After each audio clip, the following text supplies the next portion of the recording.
Hey everyone, welcome and welcome back to our channel. तो आज की इस वीडियो सीरीज़ में हम स्टार्ट करने वाले हैं वैदिक पीरियड। इस टॉपिक को हम पर्टिकुलरली 2 पार्ट्स में कंप्लीट करेंगे। आज के इस पार्ट में हम अर्ली वैदिक और लेटर वैदिक को देखेंगे और उसके बाद जो नेक्स्ट पार्ट होगा उसमें हम वेद, उपनिषद एटसेट्रा जो भी वैदिक टाइम के लिटरेचर्स थे उनको कंप्लीट करने की कोशिश करेंगे। और थर्ड जो पार्ट होगा उस पार्ट में हम जो भी प्रीवियस ईयर क्वेश्चंस हैं डिफरेंट स्टेट सर्विसेज में पूछे गए हैं उनको सॉल्व करने की कोशिश करेंगे। So without any further delay let's get started. So जैसे कि अभी हम देख के आ रहे हैं लास्ट प्रीवियस क्लासेस में हमने प्री हिस्ट्री के टॉपिक्स को कंप्लीट किया था कि प्री हिस्ट्री का टाइम पीरियड क्या है, जिसमें पैलोलिथिक, मेसोलिथिक, नियोलिथिक और चालकोलिथिक एज को पढ़ा। उसके बाद हम देख रहे हैं आईवीसी इंडस वैली सिविलाइजेशन का टाइम पीरियड देख रहे हैं जिसमें हम मेच्योर फेज देखेंगे। और क्या देख रहे हैं उसके बाद हम पोस्ट आईवीसी। तो इंडस वैली सिविलाइजेशन से ही हम स्टार्ट करने की कोशिश करते हैं। एक बार रिकॉल करते हैं। हमने देखा था कि 2600 बीसी से 1900 बीसी तक का टाइम पीरियड जो है वो इंडस वैली सिविलाइजेशन का मेच्योर फेज कहलाता है। और ये जो मेच्योर फेज है यहाँ पे ये सभ्यता काफ़ी ज़्यादा फल फूल रही है। तो हमने देखा कि हड़प्पा सिविलाइजेशन कैसी है, ये जो है एक अर्बनाइज्ड सिविलाइजेशन है, यानी कि एक नगरीय सभ्यता है। ठीक है, उसके बाद इसका डिक्लाइन फेज स्टार्ट होता है। तो कहीं ना कहीं ऐसा माना जाता है कि क्या इंडस वैली सिविलाइजेशन का डिक्लाइन जो है वो आर्याज के आने की वजह से हुआ था या फिर जो है ये नेचुरली ही डिक्लाइन किया था। तो मोस्टली थ्योरीज इस चीज़ को एक्सेप्ट करती हैं कि हड़प्पन सिविलाइजेशन जो थी इसका डिक्लाइन जो है वो क्लाइमेट चेंज या एनवायरमेंटल चेंजेस की वजह से हुआ था। ऐसा कोई भी एविडेंस नहीं मिलता है कि वैदिक पीरियड में जो आर्याज आए हैं उन आर्याज के आने की वजह से जो है डिक्लाइन हुआ है। तो इस तरीके से हम मान सकते हैं कि आर्याज का इन्वेजन नहीं हुआ है बल्कि वो माइग्रेट करके आए हैं।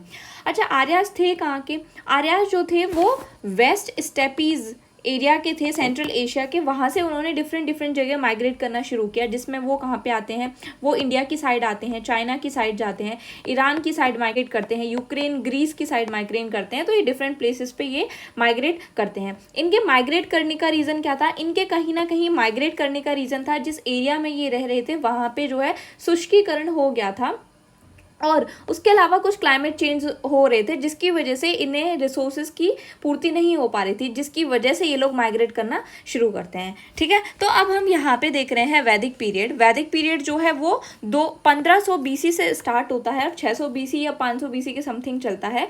और ये टाइम पीरियड पूरा क्या कहलाता है? ये वैदिक पीरियड कहलाता है। अब इसे 2 पार्ट्स में हम डिवाइड करते हैं जिसमें है अर्ली वैदिक और लेटर वैदिक।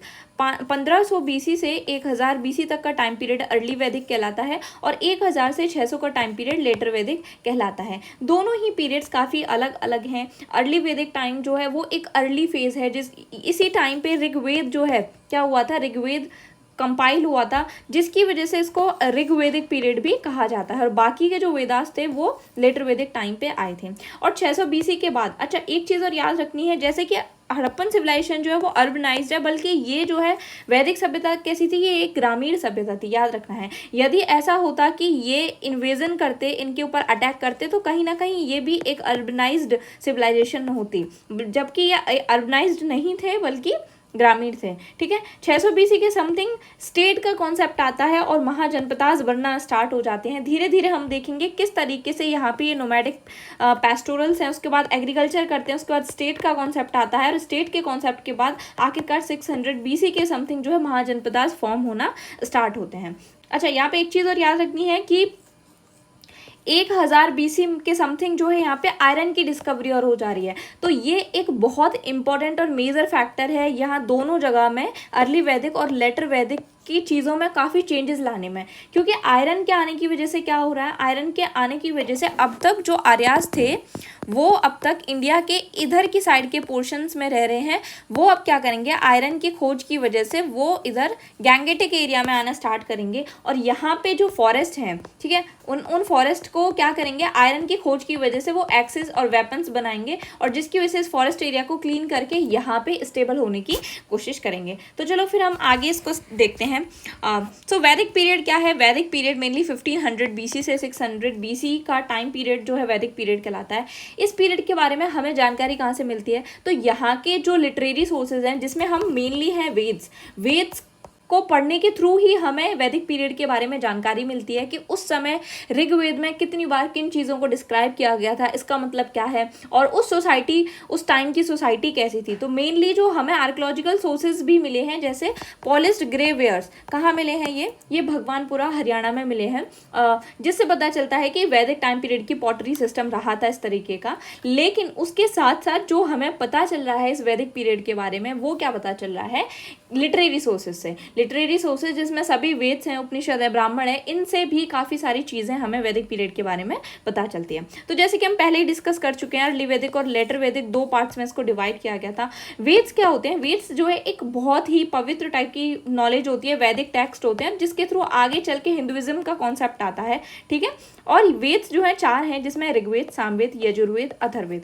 अच्छा, इस वीडियो में हम इसको डिटेल में नहीं पढ़ रहे हैं, हम पार्ट 2 में हम वेद्स को स्पेशली अच्छे तरीके से कंप्लीट करेंगे, जहां से मोस्टली क्वेश्चन अराइज होते हैं, हम उन सभी पॉइंट्स को क्लियर करेंगे और जो फैक्चुअल नॉलेज है उसको भी हम कंप्लीट करने की कोशिश करेंगे। सो देखो, वेद्स को श्रुति भी कहा जाता है। श्रुति क्यों कहा जाता है? श्रुति मतलब है टू हियर, मतलब जो कान से सुना जाता है, क्योंकि वेद्स जो है इनका मोस्टली इन्हें सुन के ही एक जनरेशन से दूसरी जनरेशन में जो है भेजा जाता था।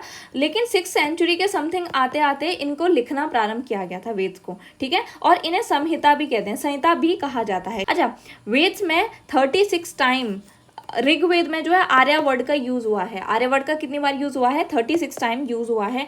और ये आर्याज थे कहाँ के? आर्याज जो है वो साउथ रशिया और सेंट्रल एशिया की साइड रहते थे, जो माइग्रेट करके कहाँ आए थे? माइग्रेट करके इंडिया की साइड आए थे। मैंने बताया था ऑलरेडी, हम लोग डिस्कस कर चुके हैं कि पेंटेड ग्रे वेयर जो थे वो ये पॉटरी थी, जो कि भगवानपुरा से यहाँ के जो है एविडेंसेस मिले हैं, आर्कियोलॉजिकल एविडेंसेस देखें। और भगवानपुरा से क्या मिला है? एक 13 रूम थे, 13 रूम का एक मड फोर्टिफिकेशन मिला है। मड फोर्टिफिकेशन भी यहाँ को डिस्क्राइब करता है कि किसी एक रिच या फिर कोई एक सरदार टाइप का व्यक्ति होगा जिसका ये घर होगा, ठीक है। अच्छा, आर्यास की वजह से और क्या चीज़ हुई है? आर्यास की वजह से एक चीज़ और हुई है कि ये जो आर्यास थे, ये लैंग्वेज, डिफरेंट लैंग्वेज को भी डेवलप करने में इनका रोल रहा है, ठीक है। संस्कृत जो है वो कहीं ना कहीं ये मदर टंग है, जो भी इंडो आर्यास लैंग्वेज बोलते थे उनकी जो है क्या है, ये मदर टंग रही है, ठीक है। अब हम यहाँ पे देखते हैं, तो देखो अर्ली वैदिक टाइम में जब आर्याज आ रहे हैं तो वो इस एरिया में आ रहे हैं, इस एरिया में आके रह रहे हैं। लेकिन धीरे धीरे जब आयरन 1000 BC के समथिंग आयरन की खोज हो जा रही है, और वो फिर धीरे धीरे इस फर्टाइल एरिया की साइड आ रहे हैं, जो गंगा यमुना एरिया है, यहाँ पे आने की कोशिश करते हैं। इस एरिया में वो लोग आते हैं, ठीक है। अब हम यहाँ सबसे पहले यहाँ देख ही लेते हैं हम रीजन्स ऑफ आर्याज माइग्रेशंस।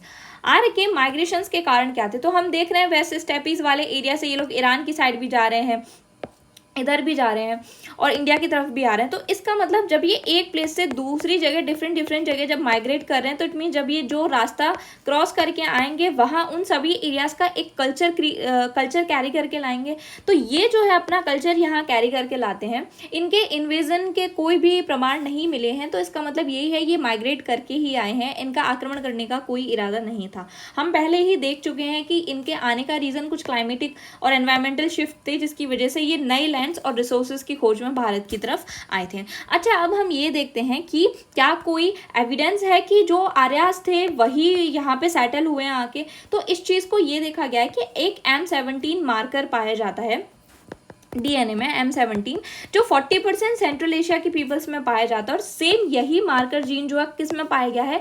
ये पाया गया है दिल्ली के पीपल में 35% जो है पाया गया है, ठीक है। और द्रविड़ लैंग्वेज बोलने वालों में 10% के समथिंग पाया गया है, ठीक है। अब जब आर्याज स्टार्टिंग में आ रहे हैं, तो आते ही तो सेटलमेंट स्टार्ट नहीं करेंगे। ये जो थे कैसे टाइप के थे? पेस्टोरल थे, यानी कि ये चरवाहे टाइप के थे, और ये टेम्परेरी सेटलमेंट करते थे, यानी कि एक जगह रुके, वहाँ पे कुछ टेम्परेरी सेटलमेंट किए, जिसमें मोस्टली पिट ड्वेल करते थे। पिट ड्वेल के बारे में हमने कहा कश्मीर में पढ़ा था, इंडस वैली सिविलाइजेशन में, जहाँ पे गर्तावास बोलते हैं कि जमीन में गड्ढे खोद के कुछ स्ट्रक्चर बनाई जाती थी वहाँ पे रहने के लिए। तो ये टेम्परेरी सेटलमेंट करते हैं। इन टेम्परेरी सेटलमेंट को क्या बोल रहे हैं यहाँ पे? पुर बोल रहे हैं। क्या बोल रहे हैं? पुर, ठीक है। आर्यास को लेके काफ़ी सारी थ्योरीज हैं, जिसमें डिफरेंट टाइप के जो लोग हैं वो डिफरेंट टाइप की थ्योरीज दी हैं।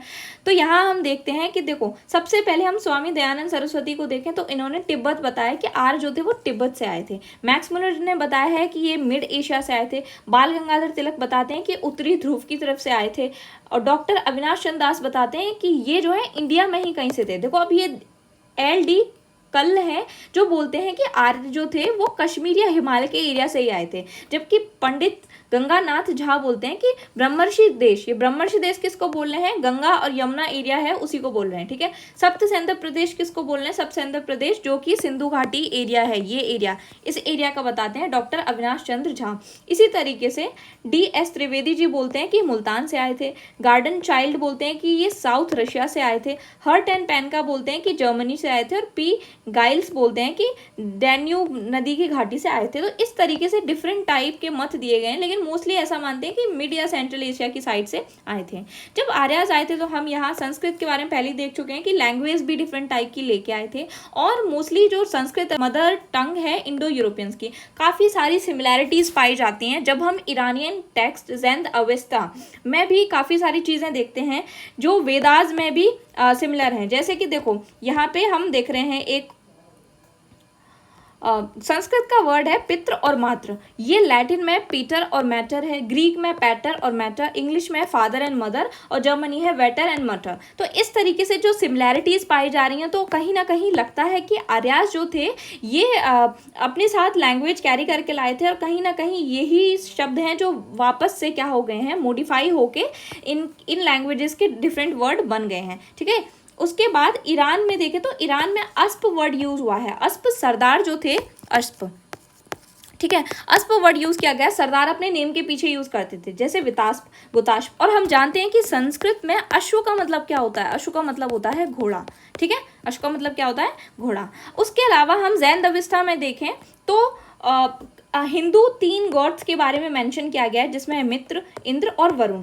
इन 3 देवताओं के बारे में जो है मेंशन किया गया, और ये 3 देवता जो है वो ऋग्वेद में भी इनके बारे में मेंशन किया गया है। तो इस तरीके से लगता है कि कहीं ना कहीं ये थ्योरी ठीक ही कहती है कि ये शायद सेंट्रल एशियन वाली जगह से ही आए थे। ठीक है, अब देखो ये है अर्ली वैदिक टाइम पे जो लोग आ रहे हैं वो इस जगह आकर रह रहे हैं। इसको, ये पेस्टोरल कम्युनिटी है, अभी सिर्फ चरवाहे हैं, ये सिर्फ एक जगह से दूसरी जगह पशुचारण कर रहे हैं, टेम्परेरी सेटलमेंट कर रहे हैं।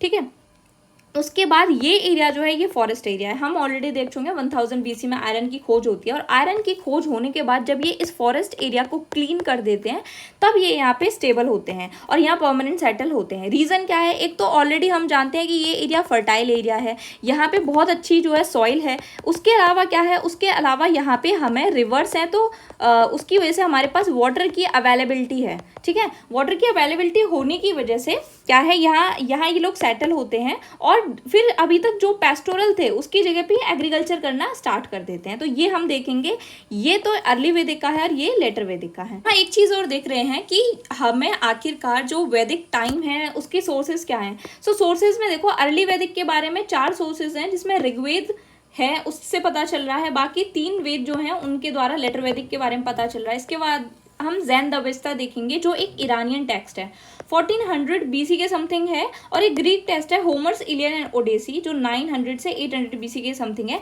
तो सोर्सेज जो है ये हैं, इन सोर्सेज के थ्रू हमें इनके बारे में पता चलता है। ठीक है, आगे हम इसको डिस्कस करेंगे, अभी हम इसको डिस्कस नहीं कर रहे। अगले सेशन में हम वेद, ब्राह्मण, आर्यनक, उपनिषद इन सभी को ठीक से क्लैरिफाई करेंगे। अब हम यहाँ देखते हैं तो लगभग 1500 BC का टाइम पीरियड है। इस टाइम पीरियड पे आर्यास जो है माइग्रेट करके यहाँ पे आ रहे हैं। तो ये सप्त संधव एरिया है, यहाँ पे आके जो है सेटल होते हैं। अभी टेम्परेरी सेटलमेंट के बेसिस पे हैं। ठीक है, टेम्परेरी सेटलमेंट को क्या बोल रहे हैं, पुर बोल रहे हैं। ठीक है, अच्छा, आर्यास जो थे ऐसा नहीं कि एक बार में सब माइग्रेट करके आ गए, ये ना वेव्स में आए हैं। एक बैच आ गया, फिर कुछ टाइम बाद दूसरा बैच आया, फिर कुछ टाइम बाद तीसरा बैच आया। तो इस तरीके से जब ये बैचेस में आ रहे हैं तो डिफरेंट टाइप की लैंग्वेजेस भी बैचेस में आ रही हैं। ठीक है, और हमें क्या याद रखना है, यहाँ पे एक चीज़ देखनी है। देखो, जो ऐसा तो नहीं जब अब आ रहे हैं तो डायरेक्ट ही यहाँ पे पूरी जगह खाली पड़ी हुई है। जो IVC में कुछ लोग तो बचे होंगे, इंडस वैली सिविलाइजेशन के टाइम पे चालकोलिथिक एज आ गई थी, उस टाइम के लोग कुछ तो होंगे। जो ऑलरेडी यहाँ पे पहले से लोग थे उनको क्या बोल रहे हैं, उनको बोल रहे हैं दास्यु। ठीक है, और जो आर्य अब आए हैं उनको क्या बोल रहे हैं, उनको बोल रहे हैं दास। ठीक है, ये याद रखना है। अब यहाँ पे एक चीज़ और देखनी है हमें, जो वर्ण है, वर्ण का यूज अर्ली वैदिक टाइम पे सिर्फ कलर के लिए यूज किया जाता था। जिनका डार्क कॉम्प्लेक्शन होता था, यानी कि जो ऑलरेडी लोग रह रहे थे, दास्यु उनको बोलते थे, जिनका डार्क कॉम्प्लेक्शन था, ठीक है। और जो आर्यास थे वो फेयर थे, तो इस वजह से उन्हें दास कहा जाता था, ठीक है। अब हम सबसे पहले जैसे ये यहाँ पे आ रहे हैं, उसके बाद वॉर होगा इनका। जब कोई भी व्यक्ति कहीं पे भी जाता है कोई न्यू प्लेस पे और वहाँ पे ऑलरेडी लोग सेटल हों, तो क्या वो उन्हें इजीली अलाउ करेंगे वहाँ पे स्टे करने के लिए? तो नहीं। यहाँ पे फिर एक वॉर होगा, इनके बीच में एक बैटल होगी, जिसको क्या बोलते, दसराजन युद्ध, ठीक है। ये कहाँ पे हुआ था? पुरुषाणी नदी के किनारे हुआ था। पुरुषाणी रावी नदी को ही बोलते हैं, उस समय उसको पुरुषाणी नदी कहा जाता था। अच्छा, एक चीज और, यदि आपको वैदिक टाइम से रिलेटेड सभी रिवर्स के बारे में जानना है कि किस रिवर को किस नाम से जाना जाता था, तो इस पे ऑलरेडी एक शॉर्ट जो है डली हुई है, यूट्यूब शॉर्ट, आप उसमें जाके देख सकते हैं कि किस नदी को उस समय किस नाम से जाना जाता था, ठीक है। तो यहाँ पे ये 10 राजाओं के बीच में युद्ध होता है, जिसमें 5 आर्यास थे, 5 नॉन आर्यास थे, और इसमें सुदास जो थे वो आर्य की साइड से थे, और जो कि यहाँ पे विजय होते हैं। यहाँ पे जो पंचजन युद्ध है, इसमें 5 ट्राइब्स के बारे में हम देखते हैं, जिसमें यदु, त्रुवासा, पुरु, अनु और द्रुहयु, ये हमें याद रखनी है। अब हम आर्यास के बारे में कुछ चीजें और क्लैरिफाई करते हैं, ठीक है। आर्यास कौन थे? आर्यास जो है सर पे क्या पहनते थे? कवच रखते थे, और सर पे एक हेलमेट टाइप की चीज पहनते थे, ठीक है। इनके पास धनुष और बाण होते थे। ये जो है मेल डोमिनेटिंग सोसाइटी थी, यानी कि मेल्स जो है डोमिनेट करते थे यहाँ पे। ये अग्नि पूजा करते थे। सोम जो है एक पौधा होता था जिसके रस का ये पान करते थे। उसके बाद ये एनिमल सेक्रीफाइस भी करते थे। तो और हॉर्सेज इनके लिए इंपॉर्टेंट होते थे। तो क्या ये एनिमल सेक्रीफाइसेस में हॉर्स यदि इंपॉर्टेंट है, तो क्या हॉर्स का भी सेक्रीफाइस करते थे? तो हाँ, हॉर्सेस का भी सेक्रीफाइस करते थे, जो आगे चल के अश्वमेध यज्ञ बनता है, ठीक है। क्या बनता है आगे चल के? अश्वमेध यज्ञ, यही बनता है। इसमें हॉर्सेस को सेक्रीफाइस करने की भी बात करी है। हॉर्सेस के बारे में ऋग्वेद में भी काफ़ी जगह मेंशन किया गया है। 2 सूक्त तो हॉर्सेस की प्रशंसा करने में ही लिखे गए हैं। ऐसा माना जाता था कि ये जो लोग थे, ये भगवान से हॉर्स की कामना करते थे, एक अच्छे घोड़े की कामना करते थे, ठीक है। दाह संस्कार भी करते थे। दाह संस्कार हम देख रहे हैं कि आईवीसी में भी अर्न बरियल पाया जाता है, जिसमें क्या किया जाता है? पहले दाह संस्कार कर दिया जाता है, और जो राख होती है उसको एक मटके में भर के दफना दिया जाता है। तो इस तरीके से, यानी कि क्रिमेशन जो था ये कुछ नया नहीं था, बल्कि ऑलरेडी यहाँ पे पाया जाता था। स्वास्तिक जो होता था वो चिन्ह होता था, जो श्राद्ध का बर्तन होता था उस पे स्वास्तिक जो है बना होता था, ठीक है। और स्वास्तिक ऑलरेडी हड़प्पन सिविलाइजेशन में भी पाया जाता है, ठीक है। अब हम यहाँ देखते हैं, ये वैदिक पीरियड है, ठीक है। अब यहाँ अर्ली वैदिक में हम देख रहे हैं क्या है? ये पेस्टोरल इकोनॉमी। हम तब से 5 से 6 बार हम डिस्कस कर चुके हैं कि पेस्टोरल इकोनॉमी है, ये एग्रीकल्चर है। रीजन क्या है? 1000 BC में आयरन की खोज हो रही है। इस एरिया में गंगा यमुना दोआब क्षेत्र में ये सेटल हो रहे हैं। अच्छा, इस गंगा यमुना दोआब क्षेत्र को ब्रह्मर्षि देश कहा जाता था उस समय, तो ये हमें याद रखना है, इंपॉर्टेंट है।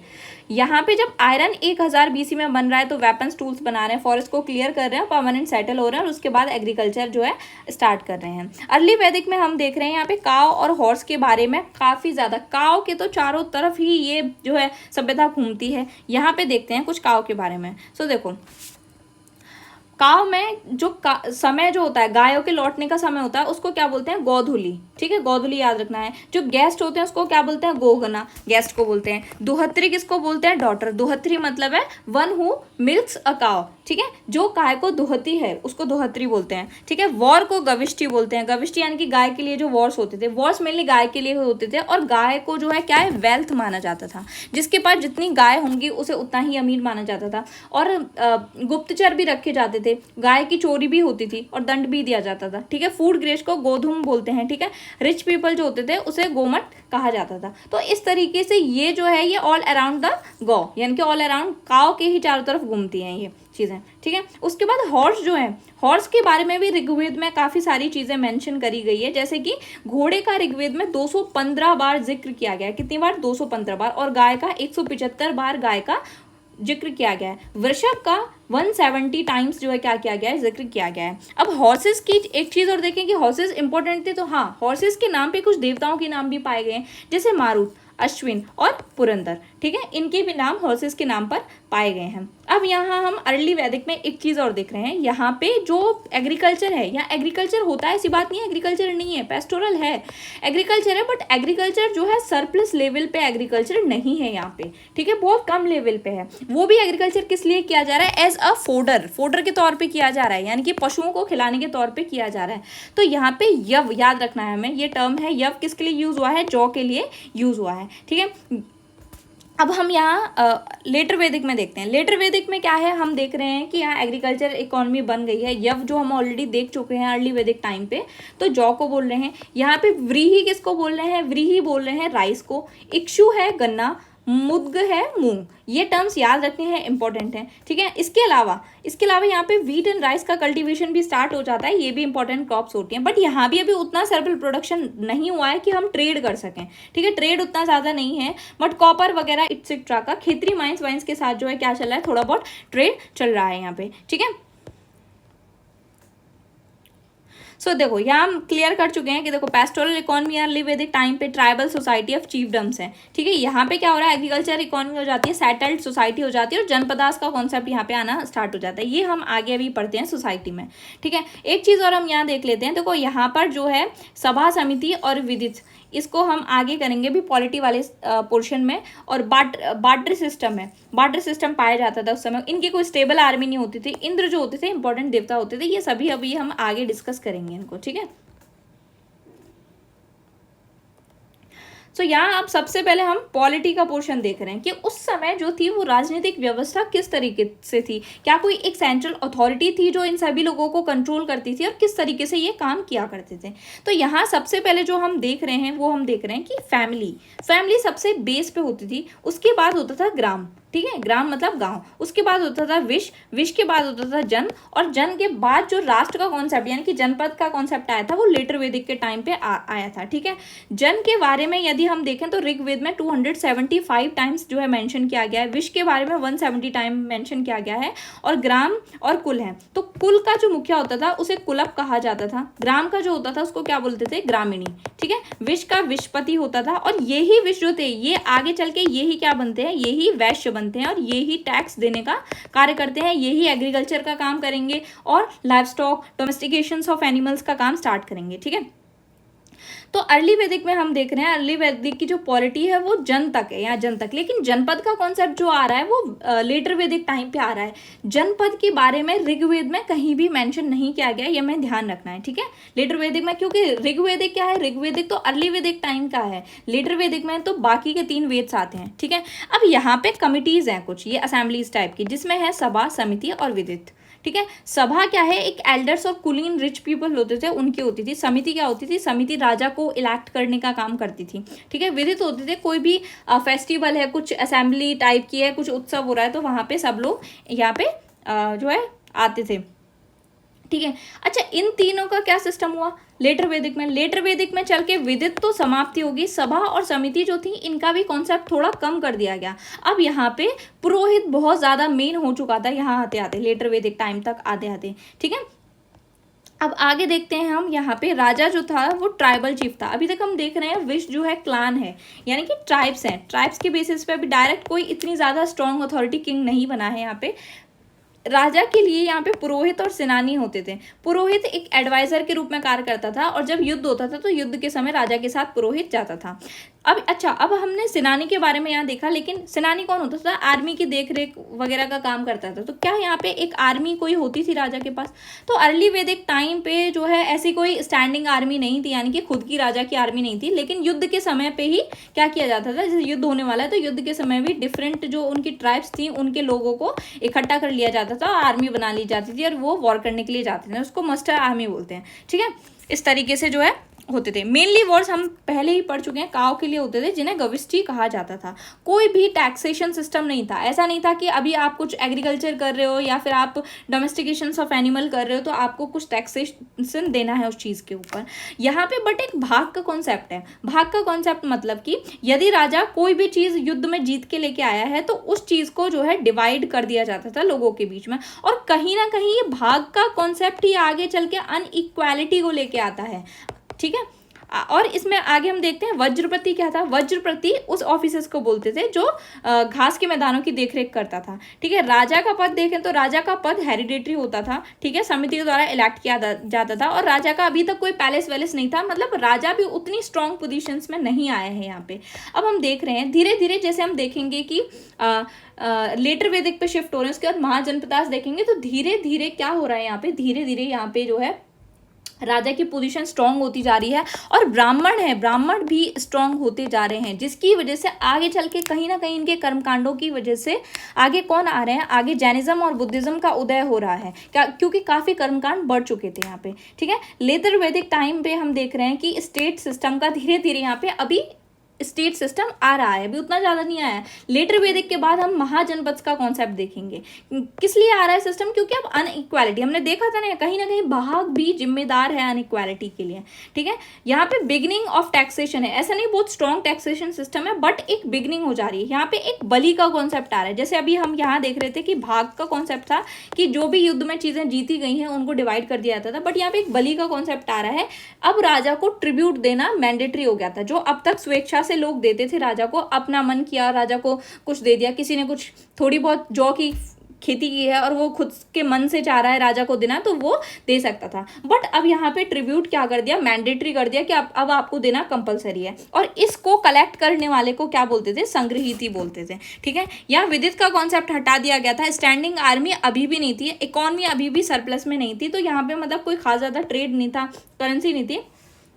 हमने देखा ना बार्टर सिस्टम चल रहा है अब, लेकिन आगे चल के यहाँ किसका, निष्क का कॉन्सेप्ट आएगा। निष्क क्या होता था, निष्क तो वैसे ये भी बोलते थे कि एक गले में पहनने जाने वाला एक नेकलेस टाइप का होता था, लेकिन आगे चल के ये गोल्ड कॉइन्स के फॉर्म में हम देखेंगे कि इसको यूज करते हैं, ठीक है। रॉयल सेरेमनीज भी होती थी। अब राजा क्या कर रहा है, राजा यहाँ पे खुद को स्ट्रॉन्ग दिखाने के लिए अश्वमेध यज्ञ कर रहा है, राजसूय यज्ञ कर रहा है और वाजपेयी यज्ञ। इन यज्ञ के द्वारा राजा ये दिखाना चाह रहा है कि मैं कितना स्ट्रॉन्ग हूँ। अश्वमेध यज्ञ कर रहा है जिसमें हॉर्स को राजा छोड़ देता है, और हॉर्स जिस एरिया में जाता है उस एरिया में क्या करता है, यदि कोई इस चीज को अपोज करना चाहे तो वो उस हॉर्स को रोक ले और फिर उससे राजा के साथ वॉर करना पड़ता है।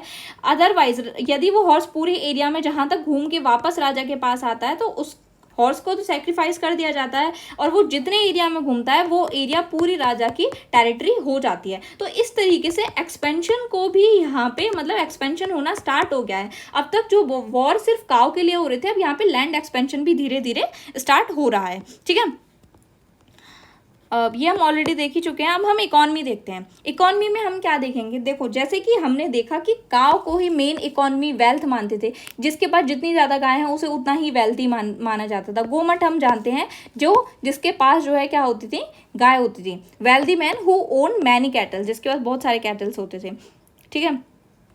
अच्छा, चीफ को क्या बोलते थे, देखो यहाँ दो कॉन्सेप्ट्स और आए हैं।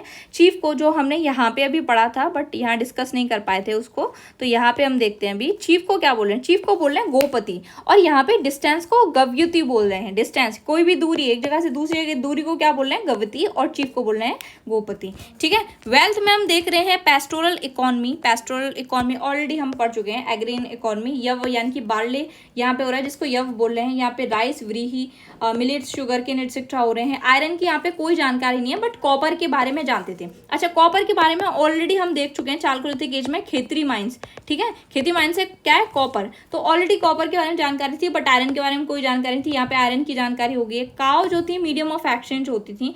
यहाँ पे जो है एनिमल्स में और क्या है, बफेलो है। यहाँ टैक्सेशन सिस्टम हम देख रहे हैं, बली सिस्टम है, वॉलंट्री है, बट यहाँ पे क्या हो रहा है, टैक्सेशन में बली, भाग और शुल्क ये आ जा रहे हैं, ये मैंडेटरी ट्रिब्यूट हो जा रहे हैं। टैक्स कलेक्टिंग ऑफिसर्स भी हो जा रहे हैं, जिसको संग्रहीती या भागदौड़ भी बोलते हैं, ठीक है। निस्क का कॉन्सेप्ट हम ऑलरेडी अभी पढ़ ही चुके हैं, ठीक है। तो ऑलरेडी हम ये चीज़ कर चुके हैं। अब यहाँ पे हम सोसाइटी देखते हैं, आखिरकार उस टाइम पे सोसाइटी किस तरीके की थी। तो अर्ली वैदिक टाइम पे ट्राइबल सोसाइटी है, जबकि यहाँ पे कुछ ना कुछ वर्ण का सिस्टम आ जा रहा है। अभी यहाँ पे चीफ राजा हो जा रहा है, ठीक है। राजा जो है क्या है, एक मेन हो जा रहा है और खुद पावर थोड़ा शो करने लग गया है। यहाँ पे वुमेन्स की क्या कंडीशंस है, तो अर्ली वैदिक टाइम पे वुमेन जो है वो पॉलीएंड्री हैं। पॉलीएंड्री यानी कि वुमेन जो है बहुपति विवाह कर सकती हैं, यानी कि बहुत सारे लोगों से शादी कर सकती हैं। नियोद का कॉन्सेप्ट भी दिया गया है यहाँ पे। नियोद यानी कि यदि कोई वुमेन, उसका हस्बैंड मर जाता है या कहीं चला जाता है संन्यास वन्यास में, तो वो जो है शादी कर सकती है। किसके साथ, उसके ही अपने हस्बैंड के ब्रदर के साथ, ठीक है। वुमेन में चाइल्ड मैरिज जो है यहाँ अभी नहीं कर सकते हैं, चाइल्ड मैरिज अलाउड नहीं थी यहाँ पे। मैरिज की 16 to 17 ईयर्स होती थी। पार्टिसिपेट इन असेंबलीज में पार्टिसिपेट करती थी, जो सभा थी, समिति थी और विदित थी, इन तीनों में पार्टिसिपेट करती थी। विडो मैरिज यहाँ अलाउड थी, कोई विधवा है वो शादी कर सकती थी दोबारा। एजुकेशन सिस्टम में भी काफ़ी ज़्यादा दिलचस्पी यहाँ दिखाई है। बहुत सारी ऐसी वुमेन्स हैं जो पोइट रही हैं, जिसमें है अपाला, विश्वेश्वरा, घोषा, लोपमुद्रा, ठीक है। ये लोग क्या है, ये पोइट रही थी, ठीक है। और इन्हें अपनी ही जो है ग्रूम को चूज करने का राइट भी दिया गया था वुमेन्स में। तो काफ़ी सारे मतलब वुमेन्स बहुत अच्छी कंडीशंस में है यहाँ पे, ठीक है।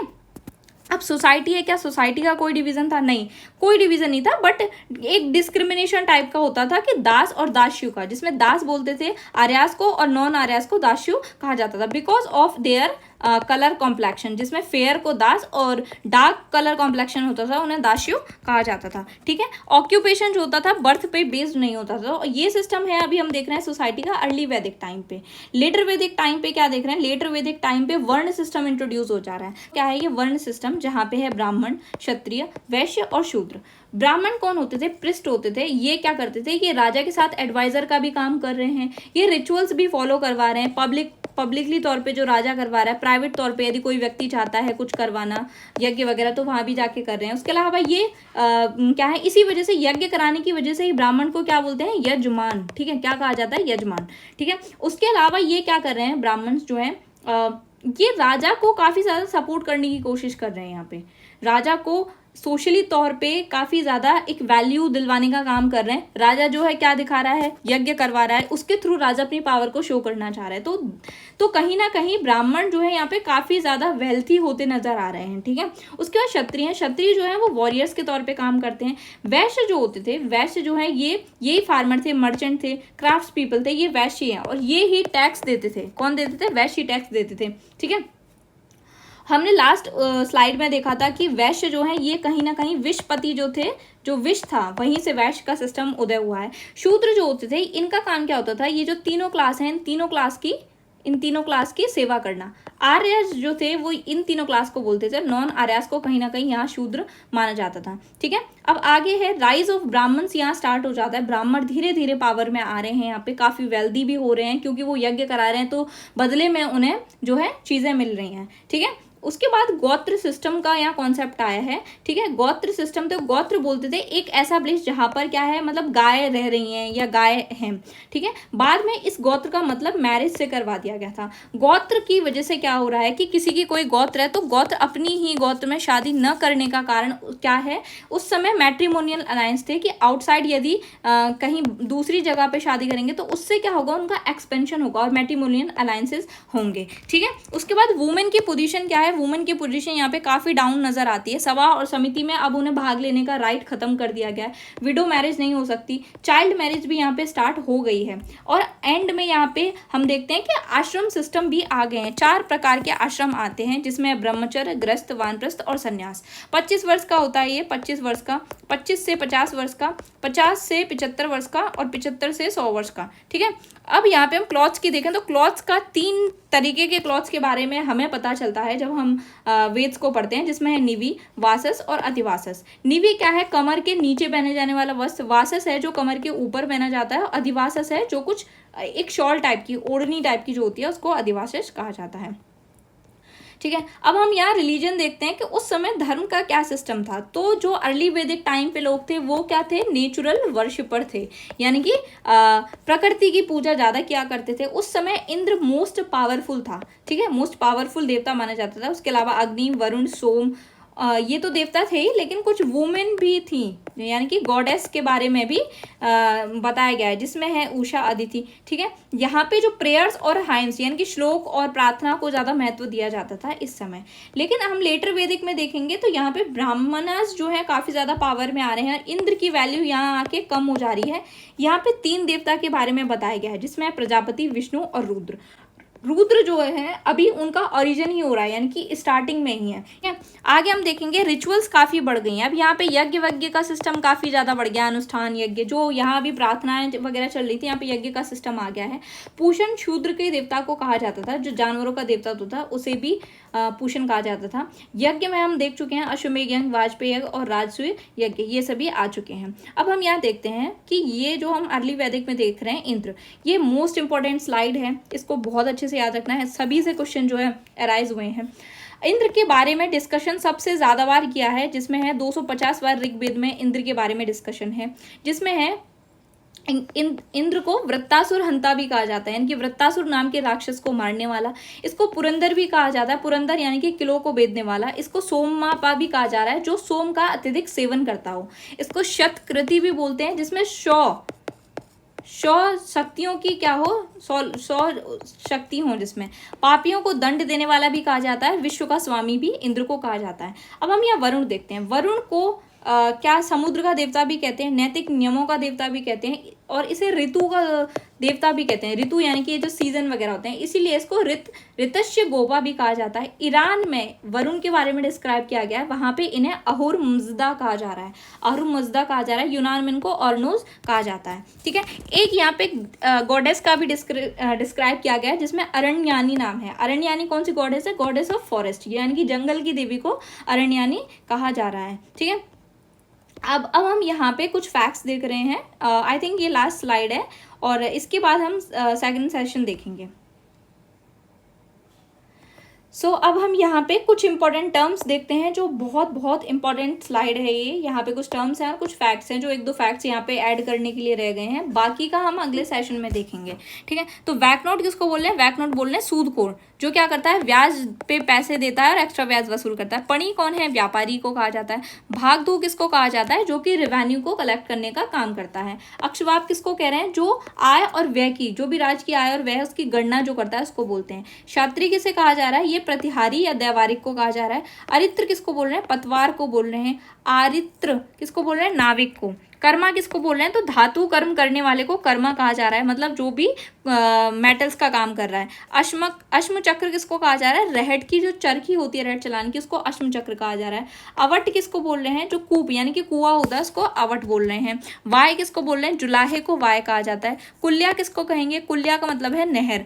तक्षा का मतलब क्या है? तक्षा का मतलब है बढ़ई, बढ़ई को तक्षा बोला जाता है। सदो वधु क्या है? सदो वधु मतलब है ऐसी वुमेन्स जो शादी से पहले तक क्या है, जिन्होंने एजुकेशन ली है। ठीक है, अमाजू किसको कहा जा रहा है? अमाजू मतलब ऐसी वुमेन्स हैं जिन्होंने जीवन भर जो है शादी नहीं करी, बैचलर हैं। ब्रह्मवादिनी किसको कहा जा रहा है? ब्रह्मवादिनी ऐसी वुमेन्स हैं जो शिक्षा लेने के लिए आश्रम में रह रही हैं। ठीक है, वहतु किसको कहेंगे? वहतु मतलब जो किसी लड़की की शादी होती है तो शादी के समय जो उपहार दिए जाते हैं उसको वहतु कहा जाता है। क्षेत्रज किसको कहते हैं? जो हम आगे नियोग प्रथा पढ़ी है, उस नियोग प्रथा के द्वारा जो उत्पन्न संतान होती है उस संतान को क्षेत्रज कहते हैं। उसके बाद हम देखेंगे आचार्य। अच्छा, ये इंपॉर्टेंट है, आचार्य और उपाध्य दोनों में ही कंफ्यूजन होता है, दोनों को समझने की कोशिश करते हैं। आचार्य मतलब ऐसे टीचर हैं जिन्होंने गुरुकुल की स्थापना करी है और जो शिष्यों को पढ़ाते हैं, लेकिन ये कोई भी फीस नहीं लेते। लेकिन यदि कोई शिष्य गुरु दक्षिणा देना चाहता है तो वो उसको एक्सेप्ट कर लेते हैं। लेकिन उपाध्याय क्या है? ये अपनी जीविका उपार्जन के लिए वेद वेदांग पढ़ाते हैं, तो ये चीज़ याद रखनी है। ऋत क्या है? प्राकृतिक नियम जो होते हैं, नैतिक नियम जो होते हैं उसे ऋत बोलते हैं। जबकि धर्म क्या होता है? धर्म जो हमारा दायित्व है स्वयं और दूसरों के प्रति, उसको धर्म कहा जाता है। चित्रोत्पला और नीलोत्पला किसको कहते हैं? तो चित्रोत्पला और नीलोत्पला दोनों ही महानदी के नाम हैं, लेकिन चित्रोत्पला महाभारत में कहा जाता है, नीलोत्पला वायु पुराण में कहा गया है। ठीक है, अब हम यहाँ पे एक चीज और देखते हैं, कुछ फैक्ट्स देखते हैं। तो नचिकेता और यम के संवाद हमने कहाँ पे, किस उपनिषद में मिलते हैं? तो कठोपनिषद में हमें नचिकेता और यम के संवाद मिलते हैं।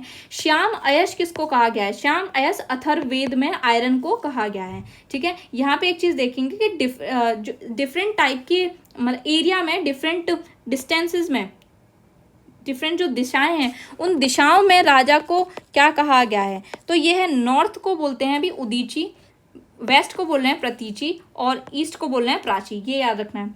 सो नॉर्थ में जो राजा होगा उसको विराट कहते हैं, साउथ में जो राजा होगा उसको भोज बोलते हैं, प्राचीन में जो राजा होगा उसको सम्राट बोलेंगे, और वेस्ट में जो होगा उसको स्वराट, और बीच में जो होगा उसको मिडिल में उसे राजा कहा जाता है। तो राजा को विभिन्न दिशाओं में किस नाम से जाना जाता है, इस तरीके से भी क्वेश्चन यहाँ से अराइज हो सकता है। लेटर वैदिक में जो ब्रंट ब्रिक है यानी कि पकी हुई ईंट के अवशेष कहाँ से मिले हैं, तो कौशाम्बी से, यूपी के कौशाम्बी से मिले हैं इसके अवशेष, ठीक है। श्राद्ध का कॉन्सेप्ट किसने स्टार्ट किया था, तो श्राद्ध का कॉन्सेप्ट दत्तात्रेय ऋषि के पुत्र निमि ने स्टार्ट किया था।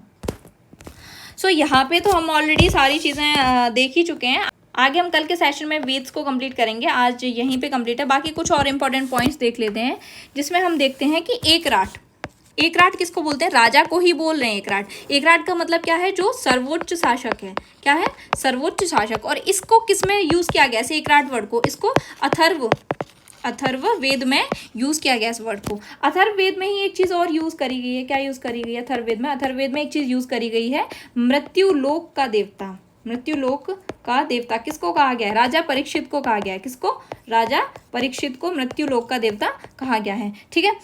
कॉन्सेप्ट और देखते हैं सभा और समिति का। सभा और समिति में, सभा के बारे में जो है ऋग्वेद में 8 बार डिस्क्राइब किया गया है, जबकि समिति के बारे में 9 टाइम्स डिस्क्राइब किया गया है। ये सब, ये जो छोटे छोटे फैक्चुअल पॉइंट्स हैं बहुत इंपॉर्टेंट है, यहीं से क्वेश्चन फ्रेम होते हैं, ठीक है। एक जो है हम सूत्र के बारे में पढ़ते हैं, जो धर्म सूत्र होते हैं, ठीक है। धर्म सूत्र में एक सूत्र है जिसका नाम है बौधायन धर्म सूत्र। इस बौधायन धर्म सूत्र में कुछ उपनयन संस्कार के बारे में बोला गया है, ठीक है, उपनयन संस्कार के बारे में। अब ये जो उपनयन संस्कार है ये अलग अलग तरीके से होते थे, कैसे, जैसे कोई ब्राह्मण बालक है, ठीक है, ब्राह्मण है कोई जो है क्या है, क्षत्रिय है, और कोई क्या है, वैश्य है, ठीक है। तो ब्राह्मण जो बच्चा होता था उसका उपनयन संस्कार वसंत ऋतु में होता था, और ये कितनी अवस्था में होता था, जब ये बच्चा 8 वर्ष का होगा। क्षत्रिय में जो होता था ये ग्रीष्म काल में होता था, यानी कि गर्मियों के समय होता था, और ये कितनी 11 वर्ष की अवस्था में होता था। और ये जो होता था इनका वैश्य का शरद ऋतु में होता था, और ये जब 12 वर्ष का होता था। इस तरीके से इनके उपनयन संस्कार हुआ करते थे, ठीक है। और बाकी हम देख ही चुके हैं कि देखो जो आगे और फैक्ट्स होंगे उनको हम आगे कंप्लीट करने की कोशिश करेंगे। यहाँ पे एक चीज़ और देख लेते हैं कि कुछ माप की यूनिट देखते हैं। माप की जो यूनिट थी उसमें क्या क्या है, उसमें देखो एक है निष्क, उसके बाद है शतमान, इसके बाद है कृष्णल, ये बाँट की यूनिट होती थी, और है पाद, ठीक है, ये किसकी है, माप की यूनिट है, ठीक है। इसके अलावा है गुंजा, रिक्तिका, ये भी कृष्णल की तरह ही बांट की यूनिट हुआ करती थी, ठीक है। एक चीज और पूछ लें, यदि त्रिवर्ग क्या है, सो त्रिवर्ग क्या है, त्रिवर्ग है धर्म, अर्थ और काम को त्रिवर्ग कहा जाता है, ठीक है। मैरिजेस का सिस्टम 4 टाइप की मैरिजेस थी वैसे, जो ऑफिशियली अलाउड की गई थी, अदरवाइज 8 टाइप की पाई जाती थी, जिसमें गंधर्व विवाह, असुर विवाह एक्सेट्रा भी आते थे। सो यहाँ पे हम ऑलमोस्ट सारी चीज़ें कंप्लीट कर चुके हैं। आगे के सेशन में जो हम हैं वेदास के बारे में देखेंगे कि वेद जो हैं क्या होते हैं। बाद अगले सेशन में हम जो हैं इससे रिलेटेड जो भी MCQs, PYQs and different state services में आए उनको कंप्लीट करने की कोशिश करेंगे। So if you find this video useful then please like, comment, share and subscribe our channel, and thank you for watching.